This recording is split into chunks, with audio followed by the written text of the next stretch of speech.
విద్యుత్ శాఖ నిర్లక్ష్యం కారణంగా భాగ్యనగరంతో పాటు తెలంగాణ వ్యాప్తంగా అనేక ప్రమాదాలు జరిగి గణేష్ ఉత్సవాలలో నిమగ్నమైనటువంటి యువకులు ప్రాణాలు కోల్పోయినరు. ఇప్పటికైనా విద్యుత్ శాఖ కళ్ళు తెరిచి యుద్ధ ప్రాతిపదికన ఎలాంటి ప్రమాదాలు జరగకుండా తీసుకోవాల్సినటువంటి అన్ని చర్యలు తీసుకోవాలని చెప్పేసి భాగ్యనగర్ గణేష్ ఉత్సవ సమితి డిమాండ్ చేస్తూ ఉంది.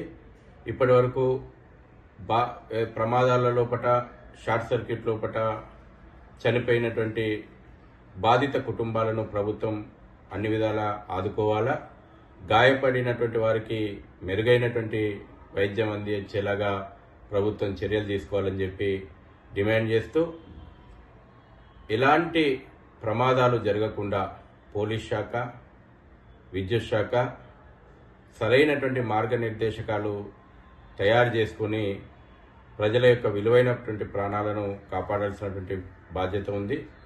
తయారీ కేంద్రాల నుంచి విగ్రహాలు తరలిస్తున్నటువంటి భక్తులు, మండప నిర్వాహకులు కూడా ఖచ్చితంగా సరైనటువంటి భద్రతా చర్యలు, భద్రతా ప్రమాణాలు పాటిస్తూ తగినటువంటి జాగ్రత్తలు కూడా తీసుకోవాలని అందరికీ పిలుపునిస్తా ఉన్నాం, కోరుతా ఉన్నాం.